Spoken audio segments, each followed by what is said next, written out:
د سولې لپاره د ولسمشر غني د مادهیز طرحې جزئیات خپاره شول. دا چې کوم جزئیات ولسمشر غني وړاندې کړي دي ویډیو را سره تر اخره پورې وګورئ. ګرانو کتونکو او مینوالو السلام علیکم.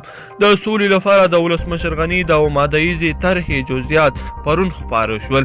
د دې طرحې یوه کاپي چې رسنیو ته رسېدلې ده پکې راغلي چې ولسمشر غني د امریکا متحده ایالتونو ته وړاندیز کوي چې له افغانستان سره یو ځای د امریکایي ځواکونو د ویستو لپاره یو عملي کړنلاره جوړه کړي او تر وتو وروسته له ترهګرۍ سره د مبارزې لپاره یو چوکاټ جوړ کړي. د نوموړي په وینا دا کار له طالبانو سره د امریکا تر مذاکراتو وروسته هم کیدای شي.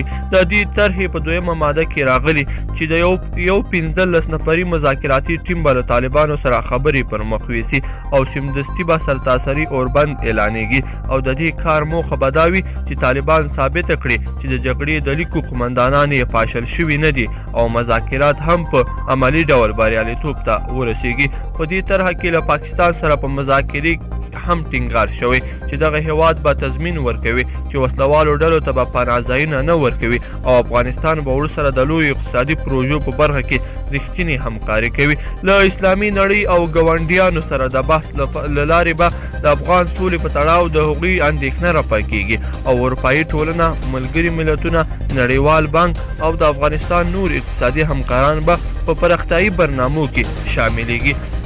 په ملي کچه به ټول بنسټونه غښتلي کیږي او د افغان ځواکونو له غښتل کولو نیولې د ښې حکومتمالۍ بنسټونو تر قوي کېدو او د فساد تر مهارېدو پورې ټول اقدامات به قدم په قدم مخکې وړل کیږي. د سولې په اړه د ولسمشر غني د دې طرحې په اومه ماده کې راغلي چې په سیمه ییزه کچه به شکایتونو ته رسېدنه کیږي او سمدستي د غښتلي کوونکو ګامونو په توګه به یوه کوچنۍ جرګه راغوښتل کیږي تر څو سیاسي ګوندونه، د مدني ټولنو کلیدي لوبغاړي، د قربانیانو د کورنیو استازي او ځوانانو او ښځو استازي به پکې د سولې په اړه د نظریاتو په یووالي مشوره وکړي. همداراز ولسمشر غني افغانستان به له خپلو متحدینو سره د مشورې لپاره په کابل کې یو ورځنی نړیوال کنفرانس دایروي او د سولې او راتلونکي ګامونو په اړه به د هغوی مشوره اخلي او بالاخره به د افغانانو ترمنځ خپلمنځي خبرې اترې په یو عملي پروسې بدلیږي.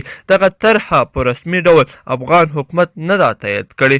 ګرانو کتونکو او مینوالو ډیره مننه چې ویډیو مو راسره تر پایه پورې وکتله. که چیرې مو ویډیو خوښه شوې وي لایک کړئ او نورو دوستانو سره هم شریک کړئ. مننه.